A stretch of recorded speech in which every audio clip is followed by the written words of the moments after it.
Imagine being stuck in the middle of the ocean during a storm.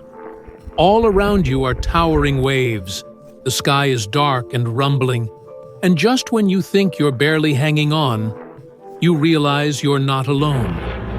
Hidden in the water around you are thousands of great white sharks, their sharp eyes locked on you as if they're waiting for their moment. This is a survival story of Debrah Kiley and Brad Kavanaugh. In 1902, Debrah Kiley was a seasoned 25-year-old sailor known for her bravery and navigation skills. By the time she was 23, he had a ton of experience as a crew member on yachts. Taking various sailing jobs was just part of Kiley's routine, and later in 1982, she got a contract to crew on an 18-meter yacht called Trashman. This yacht's job was to take the new owners from the main city to Florida. It was going to be a straightforward trip, one he had done many times before. For this journey, the crew included Captain John Lippy, Kiley's buddy Brett Kavanaugh, and two more crew members, Magmeni and Mark Adam. Not everyone was a seasoned sailor, though. They were looking forward to an adventure and wanted to have a great time. The day for the journey was perfect. The weather was clear and the ocean was calm. The crew was enjoying the trip. They were relaxing with drinks and sharing stories. Everyone was soaking up the adventure and the ocean view. They were feeling confident and excited. But their happiness didn't last long. The next day, the weather started to change rapidly. Dark clouds gathered on the horizon and the wind picked up, bringing a sense of impending trouble. The crew tried to stay hopeful, but things were getting worse.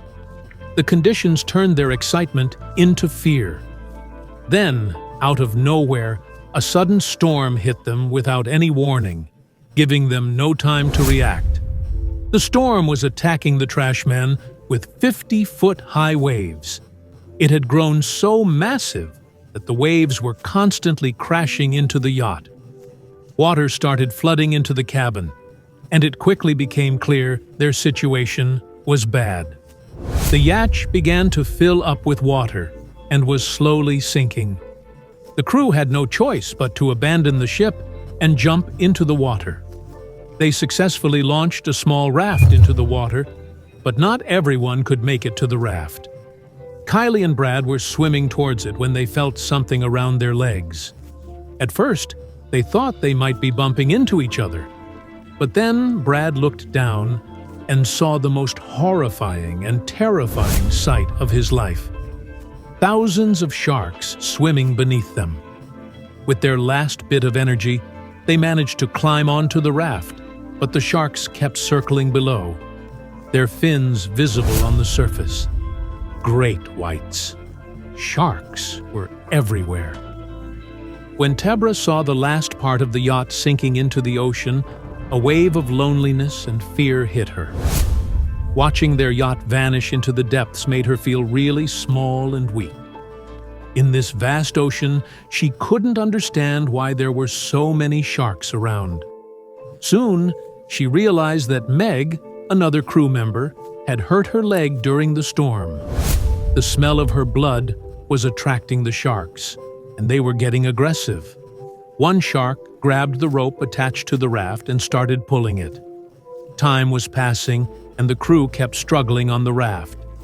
Meg was in a lot of pain in her leg due to an infection, and by the third day, it was clear she had blood poisoning. On top of that, they were out of water. The weather had changed, and the sun was burning down on them. Their thirst was getting worse. Everyone was feeling the strain and tempted to drink salt water. But Debrah kept telling them not to make that mistake. Still, John and Mark, feeling disappointed, started drinking the salt water, which led them to hallucinate. The next major tragedy happened when John got a bit delusional and thought he needed to see the shore. He jumped into the water and started swimming while everyone else was yelling for him to come back. But pretty soon, he got dragged under and never came back up. Debrah immediately realized what had happened. A shark had caught John. That eerie silence made it clear that he was gone. Mark was also slipping away from reality almost instantly. He started rambling about random things, like going to the store for cigarettes and beer. Suddenly, he threw himself into the water. Debrah described that moment as the worst of her life when she saw the shark tearing apart Mark's body. She was absolutely terrified. During the shark's dangerous attack, the yacht almost flipped over. But they had a miracle. The yacht righted itself. It was clear from Meg's condition that she wouldn't survive much longer due to her worsening blood poisoning.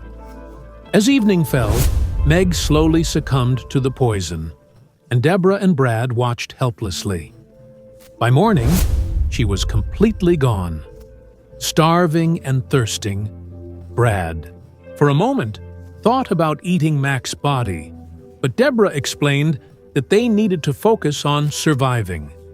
Because of Mac's condition, the raft was covered in blood, pus, and seaweed. Debrah carefully took off Mac's clothes and jewelry, deciding that if they made it out alive, they would return them to Mac's family. After that, they prayed for Mac and gently let his body go into the ocean.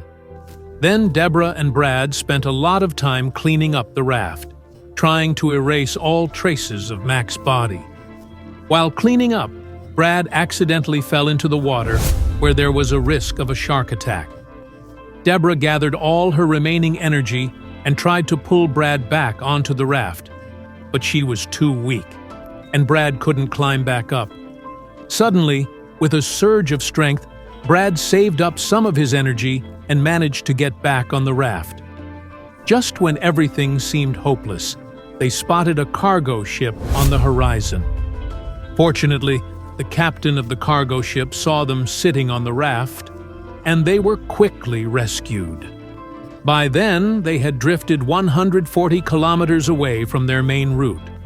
They were provided with food, water, and necessary medical services. Later, it came to light that their sunken ship had never even been searched for because a wrong signal had been sent, leading to the message that the ship had safely reached its destination. Their lives had changed forever. Those 5 days they spent drifting in the Atlantic Ocean without navigation were something else. The horrible experiences they went through stuck with them even after they returned home for the next few years. It was tough for Debrah to forget about the death of her friends when the sharks were attacking them.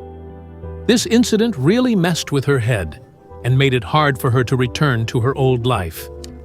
Brad faced his own struggles too, describing the experience as feeling like he was in constant survival mode.